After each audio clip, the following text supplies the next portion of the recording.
একটা সময় ছিল যখন স্কুল ব্যাগে বইয়ের পাশাপাশি থাকতো কয়েকটি গাছের চারা, আর মনের ভিতর লুকিয়ে থাকতো এক টুকরো স্বপ্ন। সেই স্বপ্নই একদিন রূপ নেয় বাস্তবতায়। পাইকগাছার তরুণ বেলাল হোসেন তার নানির দেওয়া ২৭০০ টাকা পুঁজি নিয়ে যাত্রা শুরু করেছিলেন ছোট্ট এক নার্সারি। আর এখন তার ১০ বিঘা জমিতে গড়ে উঠেছে মিশ্র ফল বাগান ও নার্সারি। আমাদেরকে একটা ফলের জন্য অপেক্ষা না করে অন্তত কয়েকটা ফসল একসাথে আমরা নিতে পারবো এবং তাতে আমরা লাভবান হব। বেলাল যখন অষ্টম শ্রেণীর ছাত্র তখন নানির দেওয়া কিছু টাকায় ৬ কাঠা জমিতে নার্সারি শুরু করেন। ধীরে ধীরে সেই নার্সারি থেকে সফল উদ্যোক্তা। চারা থেকে শুরু করে নানা জাতের ফল বিক্রি করে এখন তিনি স্বাবলম্বী। নাম করা ফুল এখন বর্তমান আছে আপনার ভারত সুন্দরী এবং বল সুন্দরী।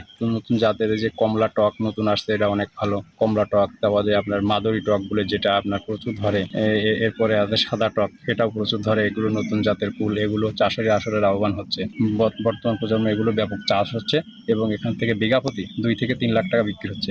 মোনালিসা হেভি ফ্লো ১৫ পিস প্যাকেটের সাথে ৮ পিসের একটি প্যাকেট একদম ফ্রি। এ বাগানে রয়েছে দেশি বিদেশি নানা জাতের ফল, পেয়ারা থেকে শুরু করে ভারত সুন্দরী কুল, কাশ্মীরি সুন্দরী, থাই ১২ মাসি, জাপানিজ জিয়াজাকি সহ হরেক রকমের ফল। এমনকি চায়না কমলা থেকে রেড লাঙ্গান পর্যন্ত চাষ হচ্ছে তার জমিতে। চারা ওঠায় সারাদিন সারা রকম কাজ করি। প্রতিদিন তার বাগানে কাজ করেন অন্তত ১০ জন শ্রমিক, আর বছরে এ নার্সারি থেকে বিক্রি হয় প্রায় ২০ লাখ টাকার চারা। ৫ বছর থাকি বিল্লা লেগে যাবে। এ পাঁচ কাটি, মাঝে মাঝে পানি চাষি, মাঝে মাঝে বুই ভাসি, আবার চারা হিনতে সুরা হনে দিতে হয়।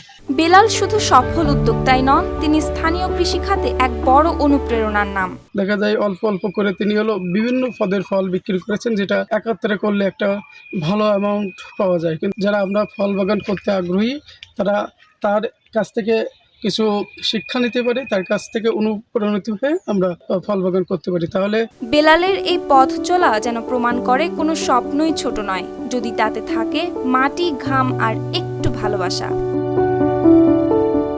News desk, RTV।